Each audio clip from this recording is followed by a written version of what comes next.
Hello, good morning. আজকে সকালবেলা ঘুম থেকে উঠে আমি একটা কাকাদের বাড়িতে গেছিলাম। সেখানে গিয়ে দেখছি দুটো পুচু বাচ্চা, এত ভালো লাগছে আমার দেখে, চটকাতে ইচ্ছা হচ্ছে। তাই আমি সেই সুযোগটা আর ছাড়িনি, আমি আমার ছেলে দুজনে মিলে খুব চটকে দিয়েছি।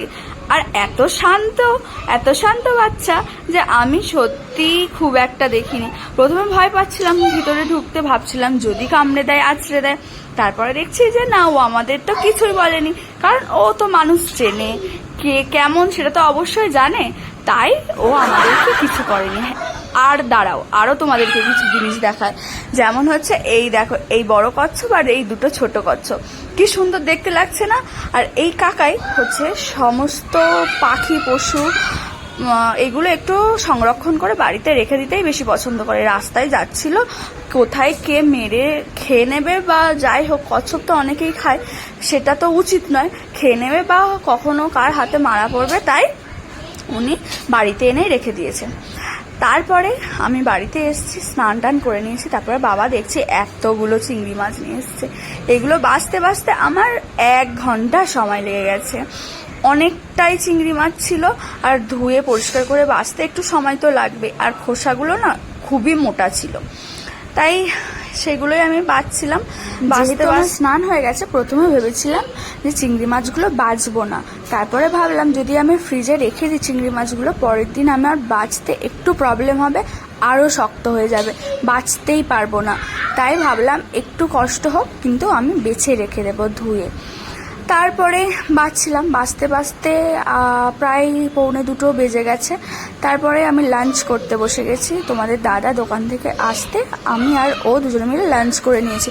ছেলেকে তার আগে আমি লাঞ্চ করিয়ে দিয়েছি। আজকে লাঞ্চে ছিল ফুলকপি আলু মাছ দিয়ে ঝোল। আর ফুলকপি আলু মাছ দিয়ে ঝোল আমার ভীষণ একটা ফেভারিট খাবার।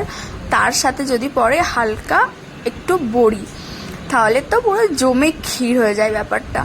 তারপরে বিকেলবেলা একটা কাকিমা আমাদের বাড়িতে এসেছিল, তালের কিছু আজকে রেসিপি বানাবো, সেইগুলোই আমাদেরকে একটু শিখিয়ে দিচ্ছিল।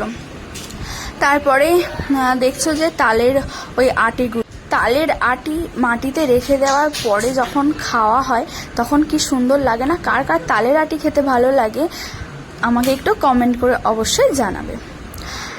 দেন আমি ছেলেকে একটু নুডলস খাইয়ে দিয়েছিলাম। খাইয়ে দেওয়ার পরে হঠাৎ আমাদের প্ল্যান হলো যে আমরা আজকে যাব বুকুর পিসিমণির বাড়িতে, মানে আমার ননদের বাড়িতে। তো আমরা রেডি হয়ে গেছি, ওর বাবা ও রেডি হয়ে গেছে, আর পাপার ছেলে মানে বাপ বেটা দুজনে একই সেম কালারের ড্রেস পরেছে। আর আমি একটা কুর্তি পরে নিয়েছি। সম্রাট আমাদেরকে আনতে এসেছিলো, সম্রাটের বাইকে করেই আমরা চলে গেছিলাম। ওখানে গিয়ে খেলা শুরু হয়ে গেছে ওর দিদিভাইয়ের সাথে। আর রিমি অলরেডি ওখানে পৌঁছেই গেছিলো, দেখতেই পাচ্ছ তোমরা রিমিকে। আর তারপরে দেখো মিমির গপু ভাইকে কি সুন্দর লাগছে না? আর ড্রেসটাও পরেছে তেমন সুন্দর লাগছে। তারপরে অরিজিৎদা মানে আমার ননদের বর নন্দাই দেখাচ্ছিল লাদাখ যাবে, তার জন্য কিছু শপিং করেছে, সেইগুলোই আমাদেরকে দেখাচ্ছিল। বাই।